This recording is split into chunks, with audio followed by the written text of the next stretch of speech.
technically there is no reason for RBI to cut rates. And hence, I think they would want to remain put on or firm on stability. So the price of a fixed income instrument moves with the interest rates. Right. So one can easily argue that the maturity and duration is same. So why is there a difference? The difference is because of the credit quality, the underlying issue. RBI will not want to be the first one amongst major central banks to take an easing cycle because it also has an impact on currency. What happens in case of fixed income or debt markets is interest rate cycles move with macroeconomic cycles. Right? But as far as fixed income is concerned, it purely follows what is to come and not what is behind you. So in fixed income, you have to actually map the economic cycle, interest rate cycle, and not the return cycle of the fund. The entire world will probably look at US to take or to show direction of what is coming, what US does, because that largely indicates the global flow of money and global trends on inflation. And now, cusp cycles are always volatile in nature, and volatility is in two terms: number one, time; number two, price. Inflation will come down closer to target zones, and that is when RBI would want to ease or look at the easing cycle, which I think still is 4-5 months.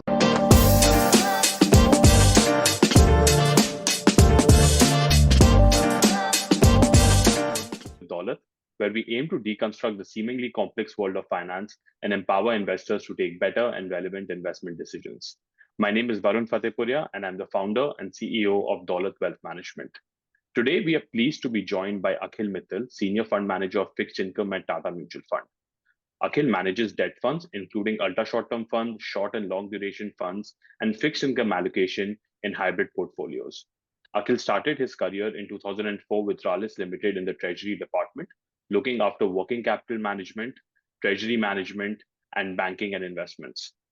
He then moved on to Edelweiss Securities in 2006, where he worked in the Corporate Treasury and Resources Department, looking after resource mobilization, working capital management, banking, and investments.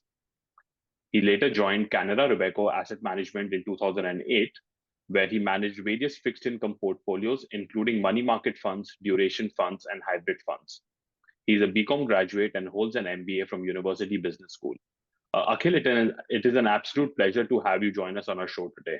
So, before we get started, why don't, for the benefit of our audience today, just quickly explain the concept of fixed income investing from a mutual fund perspective and how does it work? Yeah, hi. Thanks, Varun, for having me here. Pleasure is mine.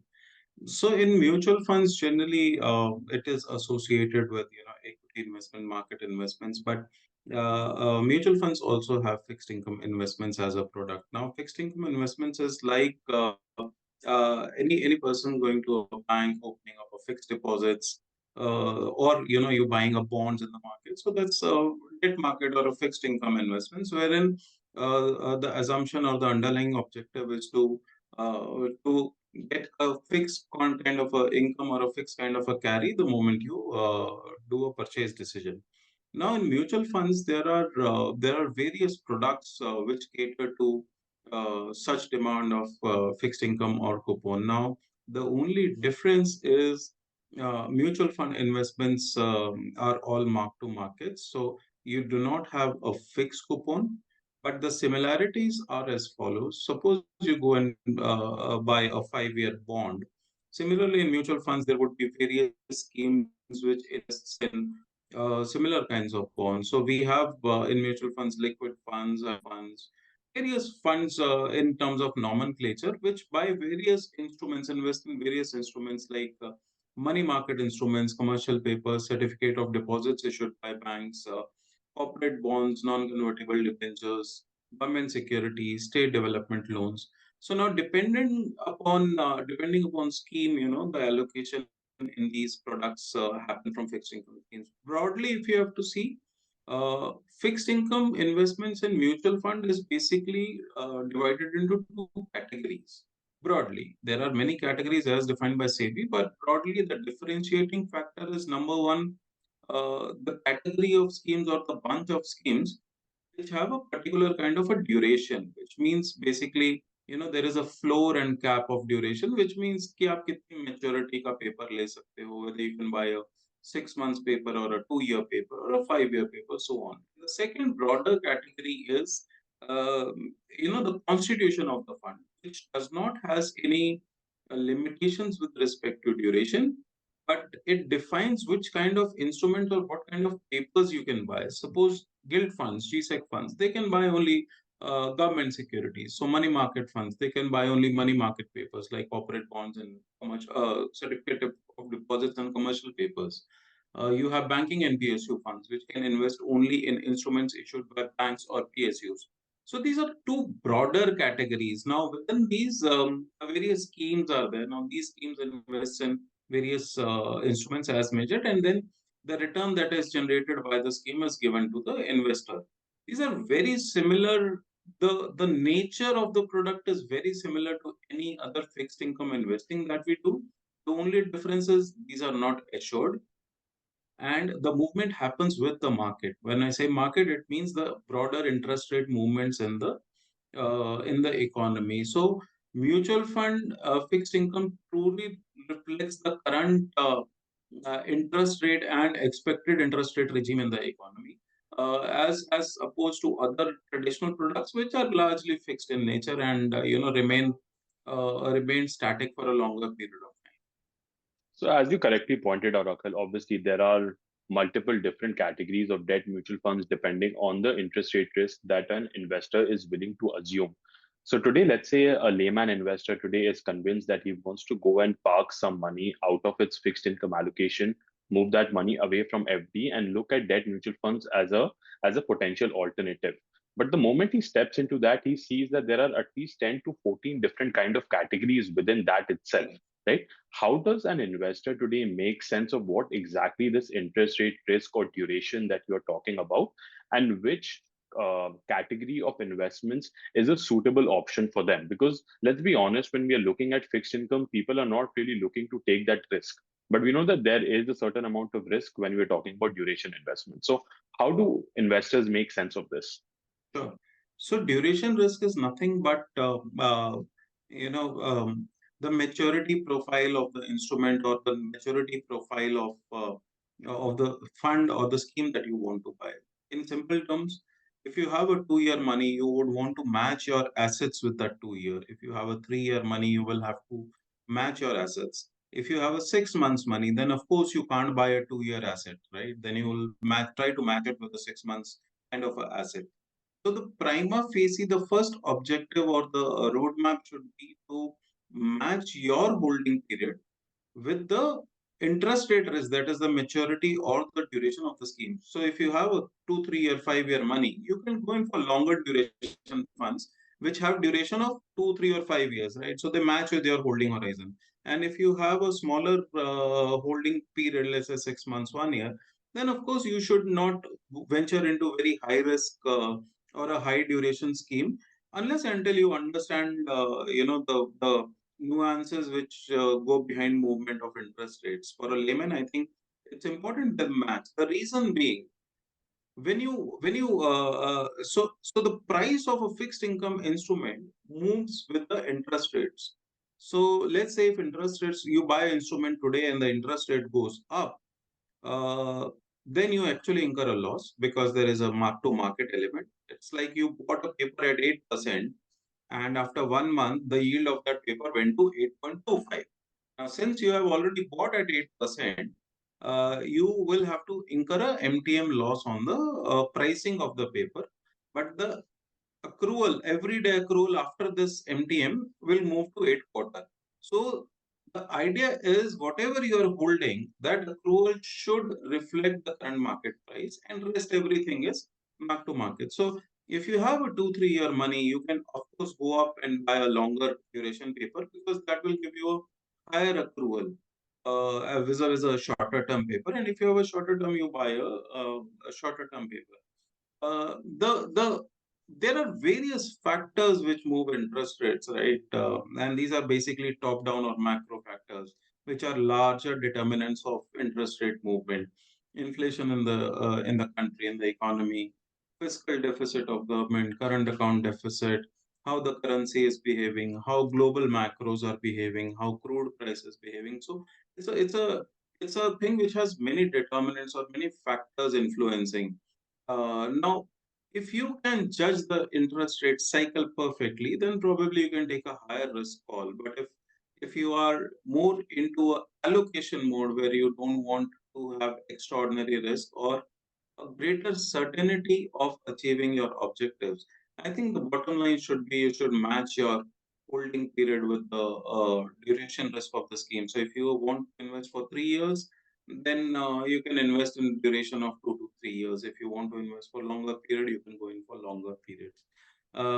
Other than that, if you have, if your advisor, somebody like Daulat, can actually guide you through the interest rate cycles, then actually you can take a higher interest rate. Suppose you are in an interest rate easing cycle where you expect RBI to lower the interest rates, which is RBI does it by setting the repo rate, right?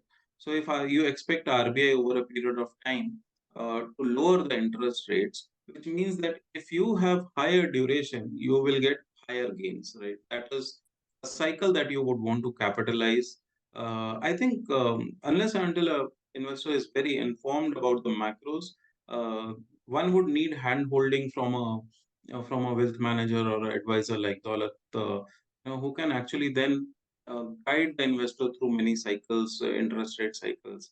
The second larger theme which one should always take care while investing in mutual funds is the credit quality that he is buying. So when you go to buy a bond, you will get a 5 year bond at 7.5%, you will get at 8%, you will get at 8.5%, you will get at 9%. Right. So one can easily argue that the maturity and duration is same. So why is there a difference? The difference is because of the credit quality, the underlying issuer. The safer the issuer, the lower the return. The higher the credit risk, the higher the return. So it's also important that one looks at what kind of credit risk is one okay to buy with. Uh, it's as simple as that. The safest one will give you the safest sleep, and as you go up the yield seeking environment and you want to buy higher yield, you have to be ready to face some kind of headwinds, or the company or the sector passes through headwinds. So that point in time you might feel greater MTM issues or liquidity issues.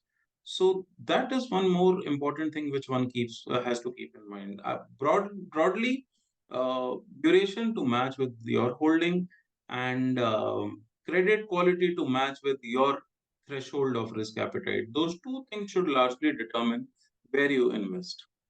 I just want to touch upon one final piece of, I would say, information which a lot of the investors typically tend to rely on, which is the past performance, right? And past performance, obviously, in the context of equity, is more relevant rather than Correct. the context of fixed income or debt investing, right?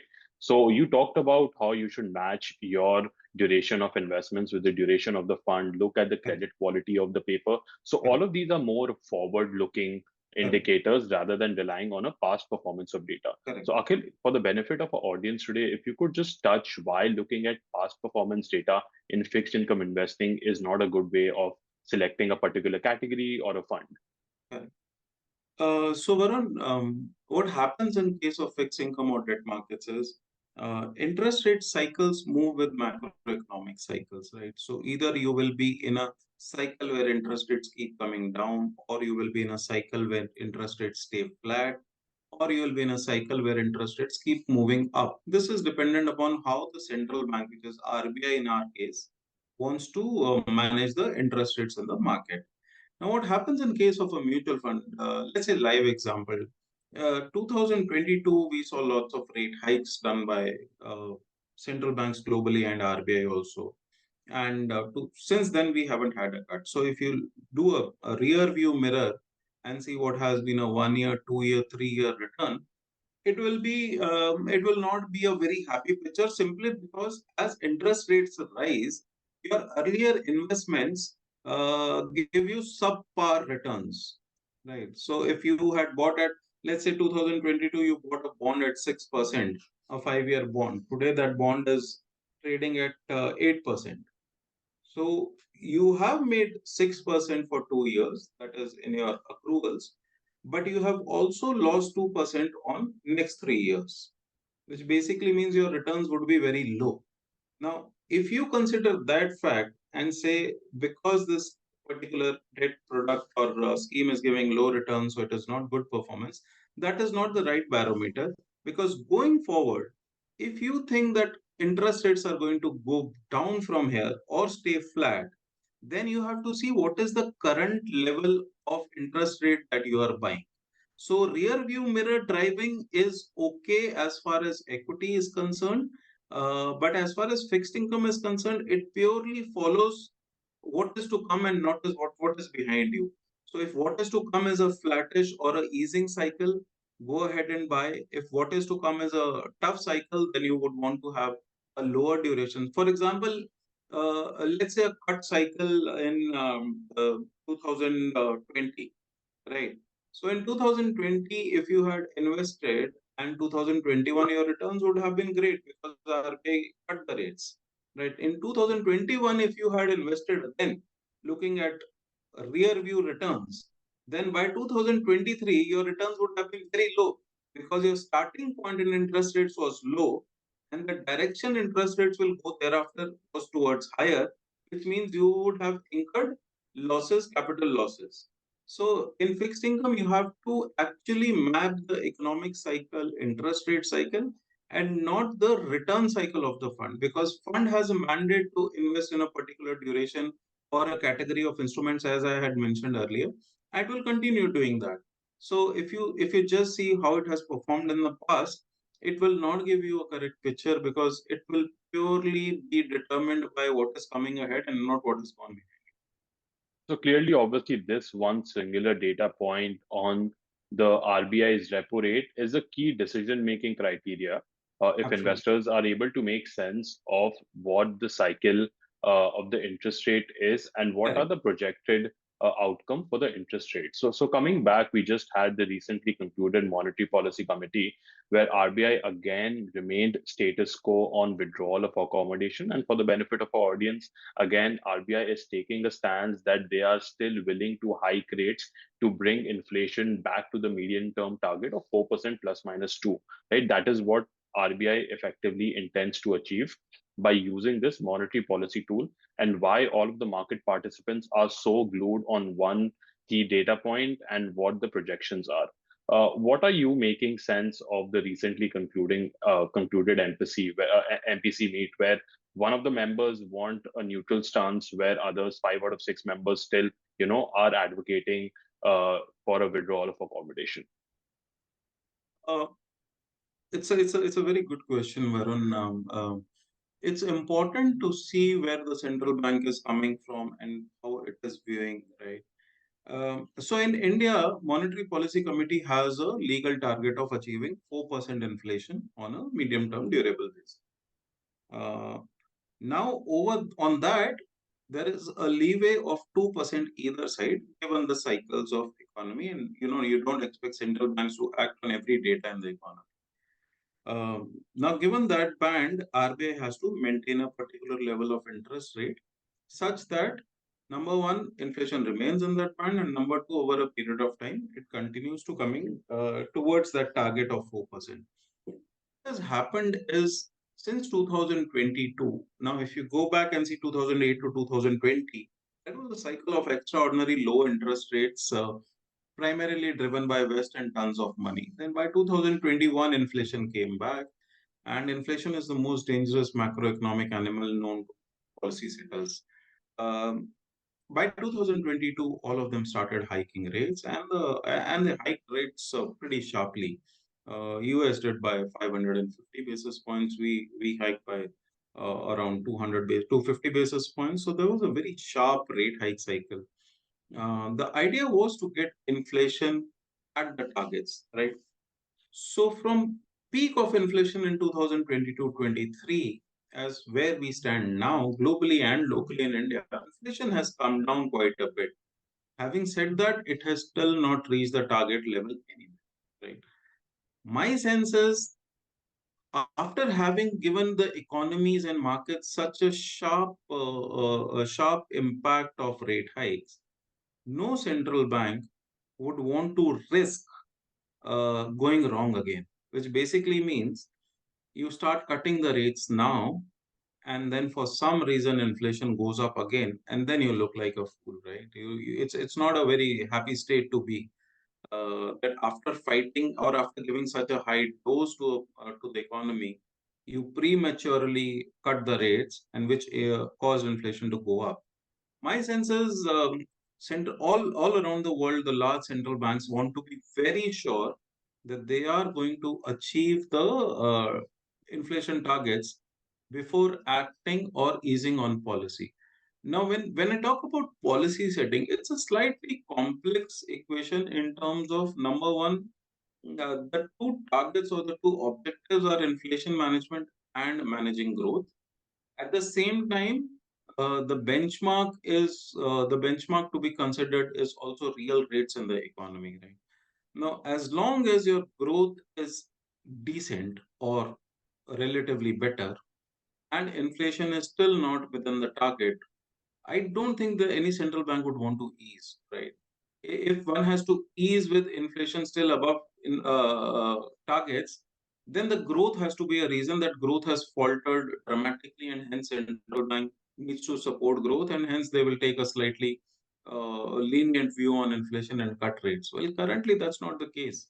Growth is pretty strong. India is doing relatively well. In fact, shining, if you ask me, in terms of rest of the large economies. So there's no reason or need for RBI to cut rates immediately.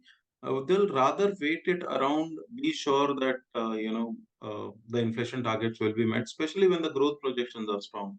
Secondly, if you see potential growth in the economy, now potential growth in the economy has remained pretty firm, and the slack in the economy from 2022 till now has reduced quite a bit. So RBI doesn't even need to reduce the real rates as of now, such that that gives additional space for growth. So technically, there is no reason for RBI to cut rates, and hence I think they would want to remain put on or firm on stability in terms of bringing inflation back into the picture, back to the targets.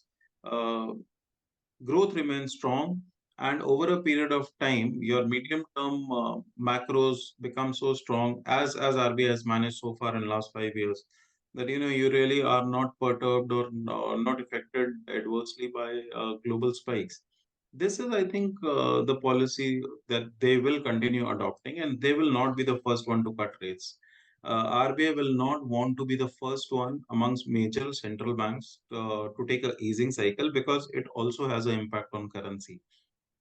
Just to share with the viewers, interest rate is also one of the defense items for currency, right? So let's say if India is offering lower interest rates, then the incentive for a foreign investor to invest in India will go down, and hence he might look to sell, which means that he will sell INR, which means INR will depreciate. And vice versa. If the interest rates are high, then a foreign investor will find India lucrative. He will get dollars inside, which means that they will be buying INR, and hence INR will perform well. So for RBI, doing a easing cycle or cutting rates before any other central bank, thereby risking an volatility on the currency, I don't think RBI is in that camp. So I think RBI will stay put here. Inflation will come down closer to target zones, and that is when RBI would want to ease or look at the easing cycle, which I think still is 4 5 months away. Great. So obviously, you pointed a lot of data points where the central bank looks at domestic macro factors, the currency movements, the growth in the economy. But there is again, a piece of data which grabs almost every headline, that is the uh, response of the US central bank and the federal funds rate, right?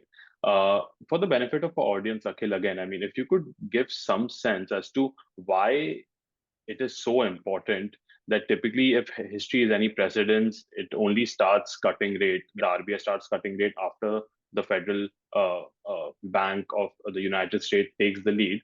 But why is this data point of how the federal funds rate effectively also dictates what other central banks have to do with their own interest rates? Why should investors look also at this piece of data? See, world is a global flat market today. So, whoever is the largest participant in the market, be it any market, forget interest rates for 1 minute. Any market, largest player in that market will largely decide the direction of the market. So in terms of economic size and size of balance sheet, US is the largest market in the world. uh, US dollar is the reserve currency of the world. So by that two logics, the entire world will probably look at US to take or to show direction of what is coming. What happens is inflation, unless and until it is caused by some very domestic instances, largely will have a similar kind of a trend line throughout the world. So would be growth, unless and until a local economy is doing extremely well because of domestic factors or extremely bad because of domestic factors. Barring these two cases, growth will also be largely following a similar trend line in the world. Given these two cases, US what US Federal Reserve does with interest rates becomes paramount because that will determine the global flow of money. So if US increases interest rates, you can expect global flow of money going towards dollar because they are giving you higher interest now, and vice versa. So if US reduces rates, then you will have flow of money entering the other currencies or other interest rate markets. Um, Given this fact that US will then largely determine the flow of money, no central bank would want to go against that flow. If you are not in the same direction as US is, then you are actually standing opposite the flow of what US is indicating, and that would have extraordinary risk. Now, in case of, let's say, current scenario where US entire world is looking up to US, if US stays put, then we also stay put. How does that matter, right? So if US doesn't cut rates, and to let's say US 2-year treasury remains at 5.5%, or US 10-year bond remains at 4.5%, then there is a differential between what US interest rate will trade and where other economies, let's say India 10-year will trade. Historical average between US 10-year and Indian 10-year would be around 350 basis points. If you divide them into two further cycles of post GFC and pre GFC, post global financial crisis, post 2008 and pre 2008, then you will see that in normal pre 2008, the spread used to be around 300 basis points, and post GFC, the spread remained around 500 basis points because US eased the rates quite a lot. Now, in that sense, if US doesn't reduce rates and India cut rates, for example, hypothetically, then what happens? US 10-year remains at 430, 440, which is the current level. Indian 10-year, for once, the yields come down because RBI has cut rates. Then what happens? Foreign money starts moving out of India, or India, some of the Indian local money starts moving out of India because interest rates in India are low relatively as compared to US. So they will go to better interest rate seeking economy, which means that India will see INR and Indian bonds and Indian interest rate market will see a selling pressure, and then yields will go up, right? So most of the central banks in a steady state environment where domestically nothing very peculiar has happened would want to follow what US does because that largely indicates the global flow of money and global trends on inflation and growth. Okay, okay, Akhil, got it. I want to switch gears and take a couple of questions which came in from some of our viewers and clients, and that is with respect to portfolio positioning. So, as we speak today, obviously the backdrop for fixed income investing, at least for investors in India, seems to be perfect. There is this trifecta of good news around, cycle peak on rate, low fiscal consolidation, and also the flows which are coming due to the index inclusion of Indian government securities, Correct. which has Correct. created obviously a very, very opportune time for investors to look at fixed income investing. So, Correct. how should investors today position their portfolio? Let's say, for example, someone who's a bit conservative, do not want to take on a lot of interest rate risk. And on the other hand, someone who's a bit more aggressive can take that interim bouts of volatility for potentially higher returns. How should they be positioning their portfolios? Sure. So, Varun, as of now, interest rate curve is absolutely flat. You buy a 1-year paper, 5-year paper, or a 10-year paper, it is absolutely flat. Reason being, market is discounting that in future, over a period of time, RBI will reduce interest rates. Otherwise, in a steady state normal environment, The more further you go in maturity, the higher duration you take, you should get a higher interest rate because of uncertainties involved. Right? That is theoretical definition. But practically what happens is you start discounting what is the next move, next trend line, whether interest rates are going to go down or up. Currently, where we stand, I think it's a matter of time when RBI, along with other central banks, start easing rates. Once they start easing rates, then interest rates will go down from where they interest rates currently are, which means that if you are invested today, you will not have a reinvestment risk. And if you are not invested today, then after the rates are reduced, you will have to buy in lower interest rates. It is as simple as that. So one would want to buy higher maturity, higher duration today, so that for a long period of time they face lower interest rate risk or lower reinvestment risk, or in addition, if somebody wants to gain a higher return in the interim, given a view on cycle, let's say if you want to capitalize, you think that interest rates will come down, there is an opportunity to make higher returns. Let me invest for 1 year in gilt funds, right? So if GSEC yields come down, you make high returns even after 1 year, uh, even if the duration of the fund is, let's say, 5, 6, or 10 years. So a person who has conservative or a very balanced kind of risk appetite for duration or interest rate risk, I think they should remain put at around 2 to 3 years of duration, simply because you will still have a little bit of positive impact of interest rate fall. You will not have any negative impact on accrual of the portfolio given that the yield curve is flat. And down the line, even if interest rates take a longer time to come down, or there is a risk on the other side, as you pass the passage of time, your impact on your investments either ways will be very low. So for conservative or balanced people, I think any fund with a 2 3 year kind of a duration is a very sweet spot. I'm assuming that your holding period is more than 1 year. If your holding period is less than 1 year, please stay put only up to 1 year products. But for an investor who has more than 1 year holding period, let's say 2 3 years, and can take interim volatility, I think one should look at long duration funds, something like gilt funds or long term income funds. Because, see, Varun, all central banks largely achieve their objectives. So inflation will come down in India. Interest rates 2 3 years, 1.5 year down the line will not be where they are today. Interest rates will be down, right? At that point in time, you will make capital gains out of your current investments. So you would want to buy higher duration today, so that two cases can happen. Number one, you make capital gains if you want to book and get out. Or number two, you don't have to redeploy your money at lower interest rates because you are already deployed at higher interest rate. So if one can have a little bit of stomach for volatility, one should look at longer duration funds. The reason there will be volatility is as follows. Since January, there has been a unilateral consensus trade in the world that interest rates are coming down, but they have not. And every time a market creates some kind of verbatim or some kind of expectation, it prices in that. And when it doesn't happen, a little bit of pricing moves away.